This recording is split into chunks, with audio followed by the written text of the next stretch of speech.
The scream cut through the noise of the crowded mall like glass shattering. Everyone turned. Everyone except him. 38-year-old Jack Mercer, janitor and single father, was already moving. His mop hit the floor as he sprinted toward the sound. Near the fountain, a girl no older than 10 sat on the tiles, mute, terrified, while two rough men loomed over her, whispering threats no child should ever hear. Jack didn't think. He stepped between them, steady as steel. "Back off," he said, voice low.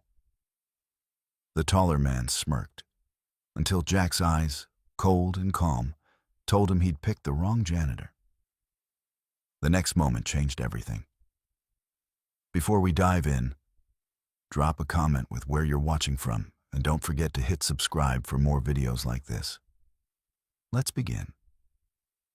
The man in the leather jacket took a step forward, his grin curling into something ugly. "Relax, old man. The kid's lost. We're just helping her." Jack Mercer stood firm, his work boots planted in the slick tile, the hum of the fountain behind him. His heartbeat thudded in his ears, but his voice didn't waver. "Then why's she shaking like that?" The girl clutched her small notebook tighter, the edges worn, a crayon-drawn sunflower on the cover. She couldn't speak. Jack could see that in her trembling lips and wide, pleading eyes. She scribbled something so fast, her pencil broke, turned the page, and held it up. "They took my mom." The words froze Jack where he stood. For half a second, he saw his own daughter, Emily, same age, same scared eyes, when she'd lost her mom to cancer 3 years ago. "Step away from her," Jack said again, quieter this time, but it hit harder. The shorter man laughed, flashing a tattoo that looked military, no, private security. "You don't want to do this, janitor. You've got no idea who you're messing with." "Neither do you." Jack reached for his radio, clipped to his belt, and pressed the side button. "Security office. This is Mercer. Need assistance by the main fountain. 2 suspicious individuals attempting to abduct a child." Static. No response. The mall's sound system switched tracks, soft pop music playing over the tension. The taller man lunged. Jack sidestepped, years of muscle memory kicking in. His arm swung out, not elegant but efficient. Caught the guy's wrist, twisted hard, and the man stumbled with a grunt. The second came swinging, but Jack ducked, grabbed his mop handle, and drove the wooden end into his stomach.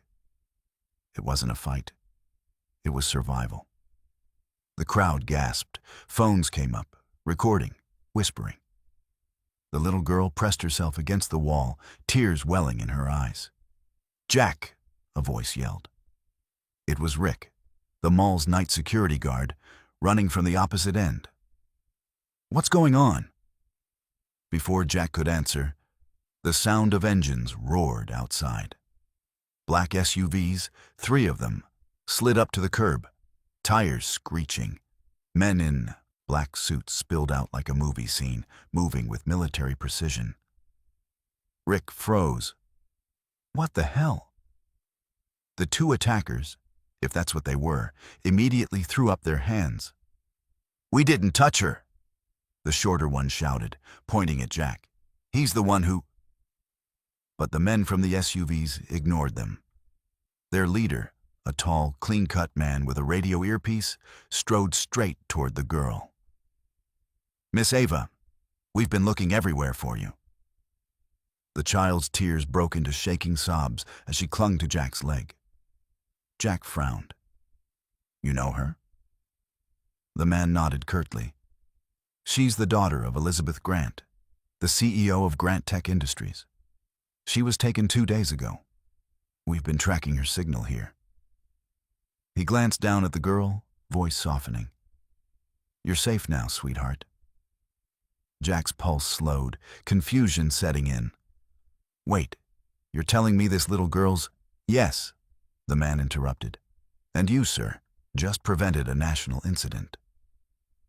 The two supposed kidnappers were immediately cuffed and shoved toward the SUVs. One of them shouted, "You have no idea who you're messing with. This isn't over," before being silenced by the slam of a car door. Rick exhaled. Man, you just tackled a kidnapping ring in the middle of a food court. Jack knelt beside the girl, who still wouldn't let go of his arm. She scribbled again on her notepad and showed him. "Thank you." He smiled softly. "You don't need to thank me, kid. I just did what anyone should have done." The agent stepped forward, his tone respectful now. "Mr. Mercer, the family will want to meet you personally. Miss Grant owes you everything." Jack chuckled under his breath, wiping sweat from his brow. "Tell her no thanks needed. I've got floors to clean." But before he could walk away, the girl tugged his sleeve again. She pointed at his ID badge, Janitor Supervisor, Mall Services, and then wrote one more shaky line on her page. "You're the first person who didn't look away." Jack froze, throat tightening. That hit deeper than any praise could. He reached out, gently brushed her hair back from her face, and said, "Then promise me something, Ava. Don't ever stop looking for the good in people, even when it's hard to see." The agent nodded to his men. "Let's get her to her mother." As the SUVs pulled away, Rick clapped Jack's shoulder. "You're a hero, man." Jack shook his head. "Nah, heroes wear suits in that world. I just mop floors." But deep down, he couldn't shake the feeling that this wasn't over. The way one of the kidnappers smirked before the doors shut. It wasn't just a threat. It was a promise. And as he watched the convoy disappear into the dusk, the reflection of those black SUVs shimmered across the polished mall floor he'd just cleaned, like a warning written in silence. By morning, the story had already made headlines. Mall janitor foils kidnapping attempt. Jack Mercer's phone wouldn't stop buzzing. Local reporters, co-workers, even the mall manager, who hadn't remembered Jack's name in 5 years, left a voicemail that sounded suspiciously warm. But Jack ignored it all. He dropped his daughter, Emily, at school, packed her lunch with the same peanut butter sandwiches she loved, and went straight to work like nothing happened. He'd seen enough attention in his younger days. Military service, deployments, medals that didn't fix a broken marriage. Fame didn't interest him. Quiet did. He'd just finished scrubbing the marble entrance when 2 men in suits approached. "Mr. Mercer?" one of them asked. "We're with Grant Tech Security. Ms. Elizabeth Grant would like to meet you, personally." Jack frowned, leaning on his mop handle. "I already told your boss I'm no hero." The man's tone softened. "Sir, her daughter hasn't spoken a word in over a year. But last night, she said her first word." Jack blinked. "She can talk?" The guard smiled faintly. "She whispered one thing. Your name." Jack's grip tightened on the mop. The silence between them felt heavier than the floor he'd just cleaned. "All right," he said finally. "I'll come." The Grant Tech headquarters towered above the skyline like a monument of glass and pride. Jack stood in the lobby feeling painfully out of place. His uniform freshly washed but still stained, his boots scuffed, his calloused hands folded awkwardly. The receptionist guided him into an elevator that climbed with quiet speed. "She's waiting in the executive wing," she said with a smile that didn't quite reach her eyes. "Top floor." When the doors opened, Jack was met by Elizabeth Grant herself. Mid-30s, sharp suit, sharper presence. She extended her hand, professional but sincere. "Mr. Mercer, I owe you everything." Jack shook it firmly. "Just did what anyone decent would do." Her lips curved faintly. You'd be surprised how rare decency is these days. They stepped into her office. Floor-to-ceiling windows overlooking the city. Modern art that probably cost more than Jack's entire yearly wage.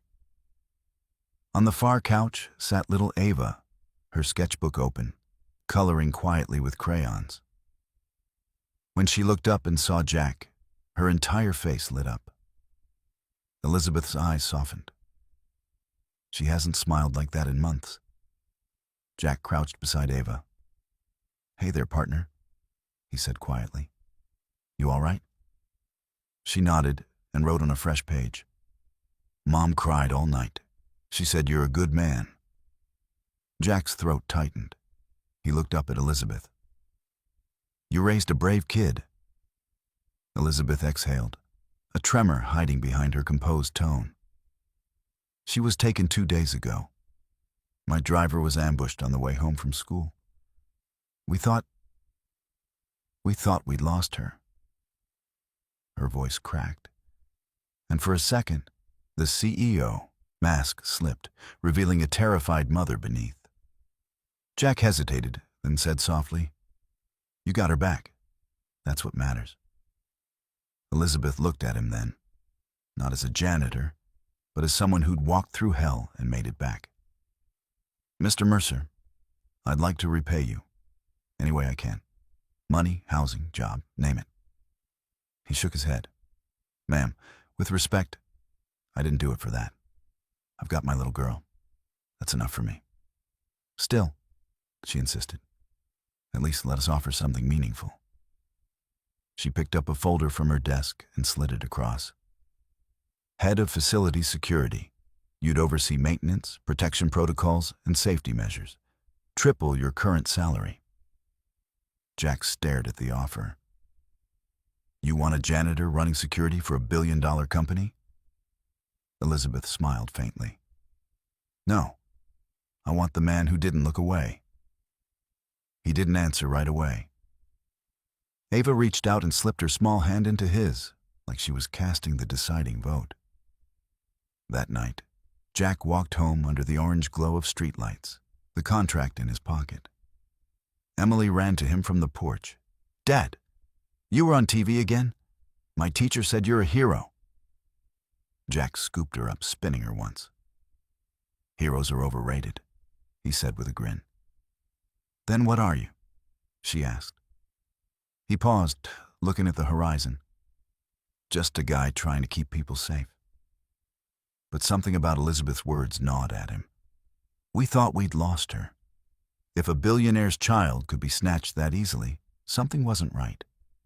He replayed the scene, the men, the tattoos, the radio static when he called for help. Someone had jammed the mall's security, someone inside. And whoever those men worked for, they weren't finished.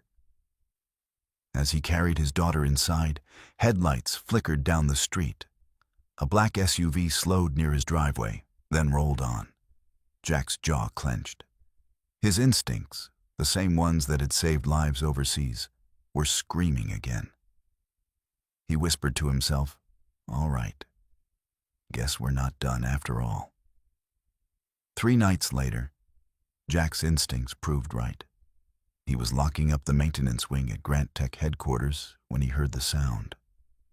Faint, mechanical, deliberate. A soft click echoing through the polished hall. Not the hum of cleaners, not the whir of vents. It was the metallic sound of a camera shutting off. Jack froze, glancing up. The security camera above his head was dark, dead.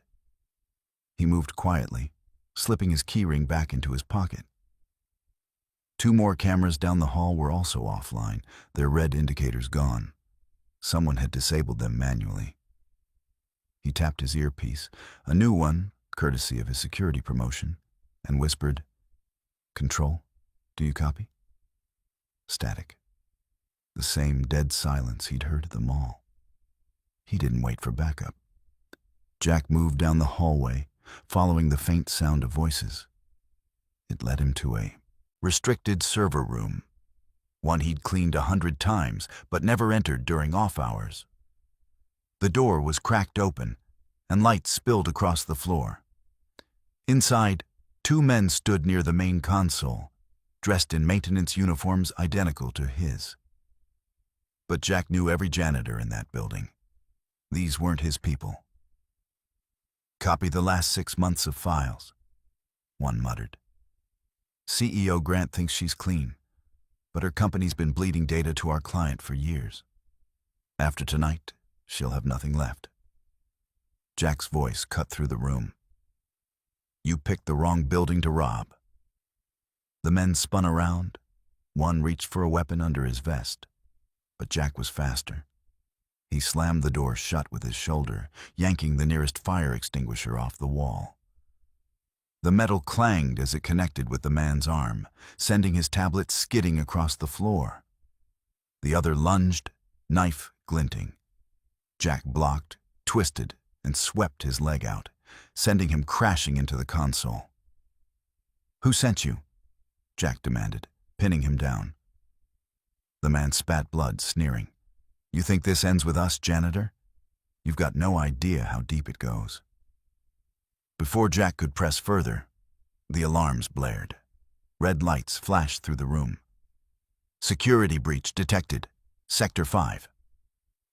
Within seconds, Elizabeth Grant and her head of corporate security burst in, weapons drawn. The two intruders were cuffed on the spot. Elizabeth's eyes met Jack's, equal parts fury and fear. "How did you—" "I didn't," Jack said, straightening his jacket. "They were already here. This wasn't about money. It's data theft, corporate espionage. And if it's the same group that went after your daughter—" She turned pale. "You think this is connected?" "I know it is." He knelt to pick up the fallen tablet. The cracked screen flickered, encrypted files transferring to an unknown server. Jack unplugged the drive, stopping it midstream. One name appeared at the top of the screen before it died. Hargrave Systems. Elizabeth whispered the name like it was poison. "That's our biggest rival. But they'd never risk something this reckless." "They didn't," Jack interrupted. "They hired people who would." She studied him then. Really looked, not at his uniform, but at the scars that lined his hands, the steadiness in his eyes. "You've done this before," she said quietly. "Not by choice," Jack replied. "But once you've seen what people will do for power, you learn not to be surprised." The next morning, Elizabeth called him into her private office again. Ava sat nearby, quietly sketching in her book. When Jack entered, she looked up and handed him a drawing. Him standing between her and the bad men at the mall, mop in hand like a sword. He smiled softly. "You're quite the artist." She pointed to a small word at the bottom of the page. "Hope." Elizabeth's voice trembled slightly as she said, "She hasn't stopped drawing since that night. I think you reminded her that good people still exist." Jack looked out at the skyline. "I'm just trying to make sure no more kids go through what she did." Elizabeth took a deep breath. "Mr. Mercer, there's something else. Those men from last night, they weren't hired by Hargrave." Jack turned. "Then who?" She hesitated. "One of my own board members, someone I've trusted for years." "Why?" She opened a drawer and slid a file toward him. "To take over the company. They used my daughter as leverage to force me into signing over control of our patents. When you stopped them at the mall, you ruined their plan." Jack's jaw tightened. "So now they're trying again, a different way." "Exactly," she said. "And if you're willing, I need your help to stop them." He thought of Emily, asleep at home, of Ava, who'd finally found her voice in a world that wanted to silence her, and of the men who thought a janitor would stay quiet just because he wore a cheap uniform. He met Elizabeth's eyes. "I'll help, but not for money. For the kids, the ones who don't get second chances." Ava smiled then, the first real smile since the night he met her. Jack reached for the file. Let's finish this. Outside, black SUVs once again lined the company driveway. But this time, they weren't a threat. They were there to protect, not to hunt. And as Jack stepped out into the sunlight, his reflection in the glass doors looked different. He wasn't just the janitor anymore. He was the man who refused to look away, again.